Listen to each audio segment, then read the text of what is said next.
Architectural Outcast. Welcome to the Architectural Outcast. I'm Randy. In architecture school, I was taught the conventional history on the origins of the Egyptian pyramids. Due to seasonal flooding, the land surrounding the Nile River was very fertile, really good for farming. The land gave consistent, reliable, bountiful harvests, allowing Egypt to become some of the earliest permanent human settlements.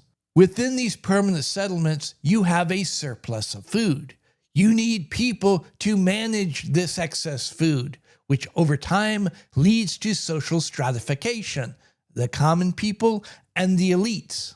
A surplus of food means people are no longer just worried about surviving to the next day. They can start worrying about other things, like what happens after death. The ancient Egyptians had the resources and the time to begin planning for life after death. You see the rise of mummification rituals and the development of tombs. The elites, in their never-ending quest to separate themselves from the unwashed masses, had elaborate, complex funerary rituals, and their tombs were bigger and badder than anybody else's. What started off as a hole in the ground turned into a mastaba, a low, flat, house-like structure on top of that hole in the ground. Somebody came along and said, you know, my tomb would look a lot more impressive than everybody else's if I used two mastabas, a smaller one set on top of the first one. Then somebody wanted three mastabas, and somebody else wanted four, and before long you had the step pyramid. Once everybody and their brother are doing step pyramids, inevitably you get somebody to come along and say, you know, if you fill in all those angles, make the sides smooth, now that would be impressive. Somebody comes along and says, I want one of these newfangled smooth pyramids, but with really steep angles. But halfway through, they realize this isn't going to work, so they change the angles, leading to the classic pyramid shape that we see at the Great Pyramids of Giza. Like I said, I was taught the conventional, traditional interpretation of the origins of the pyramids. And whenever I start to teach somebody about the history of architecture, I always start with this traditional, conventional version. But Randy, what about all the new discoveries, all the things we now know that challenge that traditional, conventional interpretation of the origins of the Egyptian pyramids? What about that, huh? Hold your horses, big guy. Don't get ahead of me. Like I said, this is where I start to teach the history of architecture. There is a reason why architecture schools teach the traditional history of the origins of the pyramid. Y'all see? The conventional interpretation of the origins of the pyramids makes sense within the context of a modern understanding of evolution and progress, from simple to complex. As society becomes more complex, its social structures would become more complex, which means the architecture would become more complex. This is what we find in Egypt. Holes in the ground become holes in the ground with simple structures on top, which become mastabas, which become step pyramids, which become the classic pyramid shape. It's as clear as day. Evolution and progress, right? A little aside. There's another reason why architecture as a profession loves the traditional interpretation of the origin of the pyramids. Imhotep, who's thought to be the first known architect. Architecture tends to attract individuals who have very high self-confidence and high self-worth, who find it intoxicating that they could have their name associated with a work of architecture that lasts for thousands of years. As much as architectural institutions and individuals with lots of self-confidence and high self-worth might like the official interpretation, a lot of architects going way back have always had a problem with this narrative, and it has to do with the way we see the world. We're supposed to question everything. For starters, the conventional interpretation of the origin of the pyramids doesn't just make sense within our current understandings of social, cultural evolution and historic progress. it is entirely dependent upon these ideas of evolution and progress. Right off the bat, we have a problem. History isn't continuous progress. It's cyclical with its ups and downs. If history's cyclical, that raises the question, how do we know which type of pyramid came first? Defenders of the conventional interpretation will quickly point out, we know exactly what type came first because it's all been dated. And y'all would be surprised how much of that dating presupposes an evolutional development of the pyramids. If we accept the dating as being accurate, it doesn't remove all the problems. The dating tells us that multiple types of pyramids were being used at the same time. If you remove the assumptions of evolution and progress, we're left with the question, which came first? Defenders of the conventional interpretation will often say, yeah, the theory's not perfect and there are problems, but if it all makes sense within our current understanding of social, cultural, architectural evolution, and historic progress, what's the big deal? Well, tell them, animal. The conventional interpretation of the origin of the pyramids creates an existential problem. If we accept the current understanding of social, cultural, architectural, human evolution leading to historic progress, the pyramids can't exist. These ideas of evolution and progress are so pervasive and pernicious, they've seeped into everything. The base assumption is that we, modern humans, are at the apex. We are the ultimate expression of humanity, and we are smarter, faster, stronger, superior in every way than every other group of people who came before us. The pyramids are made out of big rocks, in some cases really big rocks. Rocks so big that modern humans with all our fancy schmancy equipment can't move. Current understandings of evolution and progress says that if modern humans, who are at the apex, can't do it, then those ancient Egyptians definitely couldn't do it. Obvious problem here. They exist. I mean, go kick one of them and come back and tell me if they exist. This causes us to tie ourselves into all sorts of knots. We have to justify how the pyramids could exist while at the same time maintaining the idea that we're the end result of continuous progress. Setting aside arguments like aliens, mind control, levitation, we always come back to the same basic argument. Well, it's clear the Egyptians had some sort of technology that's been lost over time. So wait a minute. You're using a cyclical argument to justify a progress argument. Hey, wait a minute, Randy. Are you trying to claim that the ancient Egyptians were smarter and stronger than us modern humans? No, I'm saying it might be. And before you all lose your ever-loving minds, it's not as crazy an idea as it first sounds, because there's actual historic evidence this might be the case, at least for strength. North of Egypt, on the other side of the Mediterranean, is Greece, where they would have their Olympics every 4 years. And in these Olympics, they would have various athletic competitions. And they would write down not only the name of the person who won these various events, they would write down their accomplishments. According to these records, the ancient Greeks could throw a discus and javelin farther than modern humans. They could jump farther than modern humans, and they could lift heavier weights than modern humans. Now, historians will hand wave this away and say, no, this isn't accurate. They were just lying to impress the gods. It is true that the Olympics were religious events meant to impress the gods, but that's the reason why the hand waving runs into problems, besides the fact that it's just hand waving. First off, all of these ancient records look remarkably similar to modern records. All the distances and weights lifted are clumped together. People are winning and losing by tiny margins. If these people are lying, they're really consistent liars. And then, if everybody's lying about the results, how do you know who really won and lost? Kind of defeats the whole purpose of the games in the first place. The second issue is the lying itself. These Olympics were religious events. Lying about your accomplishments in these religious events would get you executed. It wasn't just people claiming to have played in the Olympics who hadn't. If you'd come in fifth and you ran around telling everybody you'd come in third and people found out about the lie, they'd execute you. But yet we're supposed to believe when it came time to write down the official results, everybody turned into John Lovitz. So, Leonidas, how far did you jump?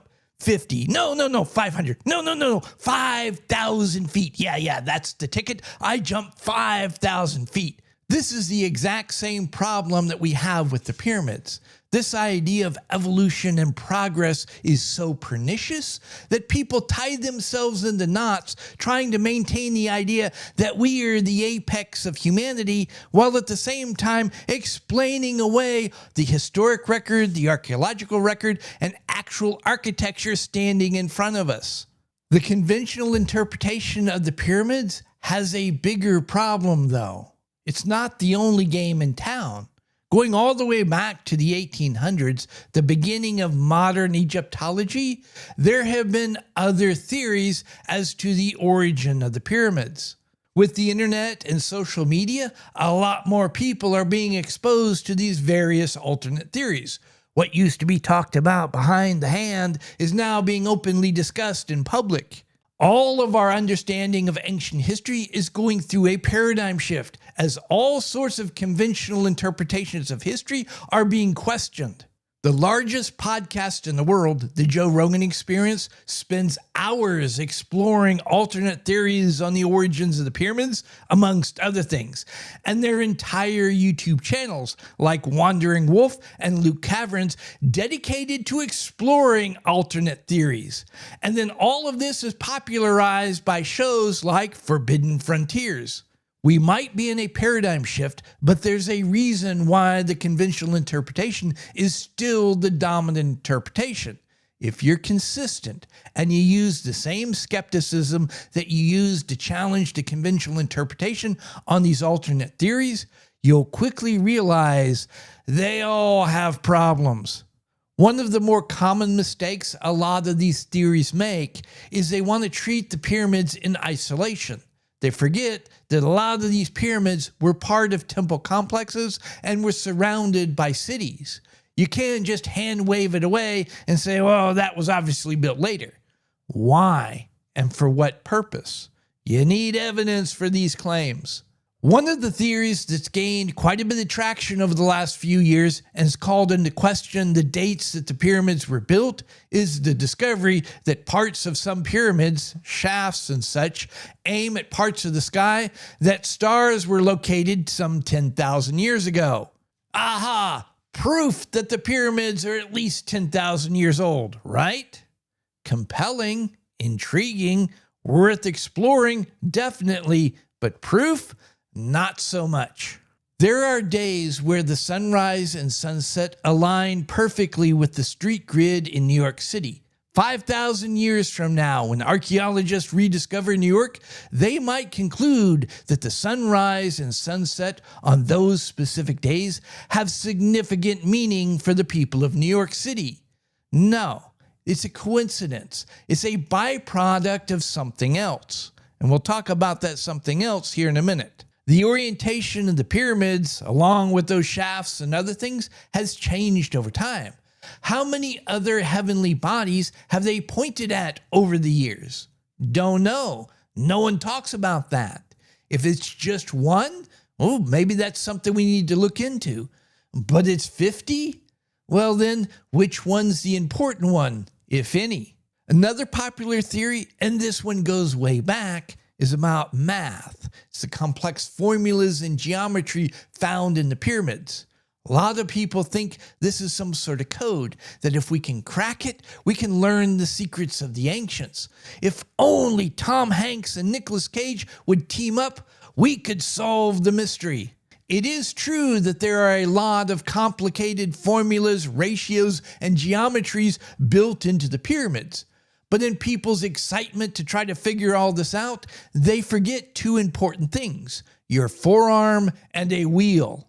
When the ancient Egyptians built the pyramids, they used a unit of measurement called the cubit. And they had multiple types of cubits, and they could be broken down in multiple different ways. But all the cubits had one thing in common. They were based upon the human forearm. Do you all know where the proportions of a human's forearm comes from? It's the golden ratio, which is the basis for the Fibonacci sequence, which means pi's involved as well. Then there's how the Egyptians surveyed the land, measured out where they were going to put the pyramid in the first place. They used a wheel. One rotation of the wheel equaled 1 unit of measurement.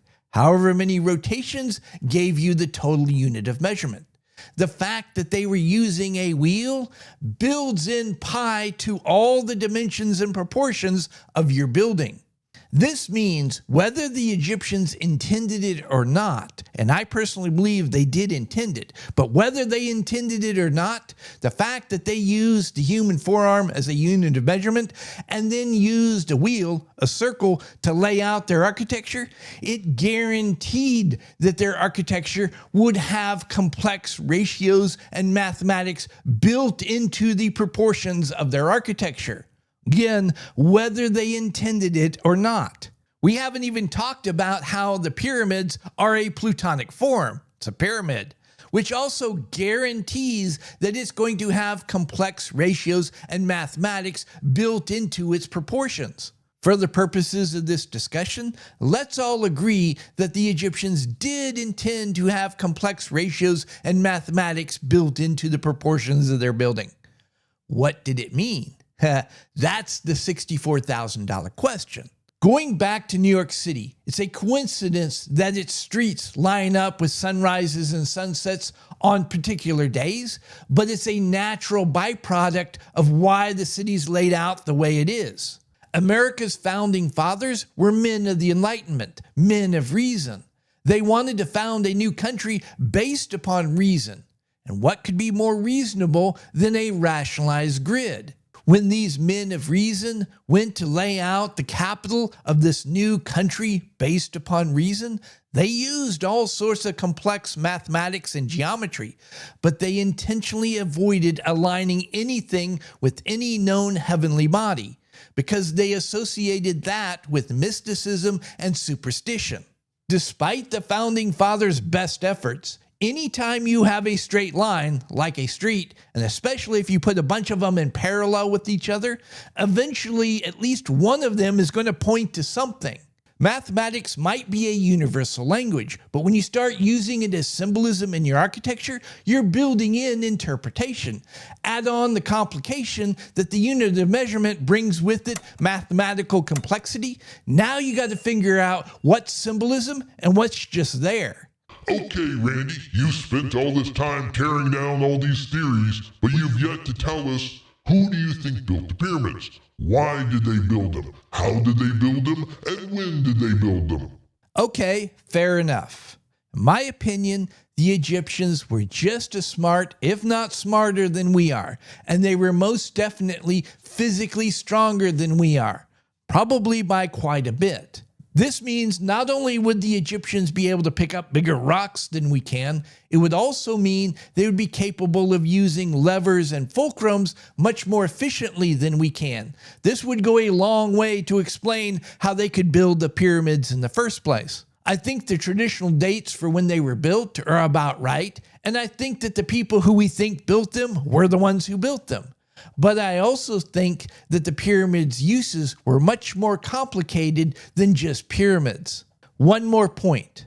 All these theories, the conventional theory, all the other theories, are guesses. They might be educated guesses, and some of them have lots of evidence to support their arguments, but they're guesses. At the end of the day, we don't know who built the pyramids and why. At any rate, I hope I've given you all something to think about, and until next time, you all be safe. If you all are still here, thank you very much. I really appreciate it. While you're at it, why don't you like this video, subscribe to the channel, click that notification bell. You can hear me yammer on about something else next time, and feel free to share this video far and wide. Please like and subscribe. Please leave a comment.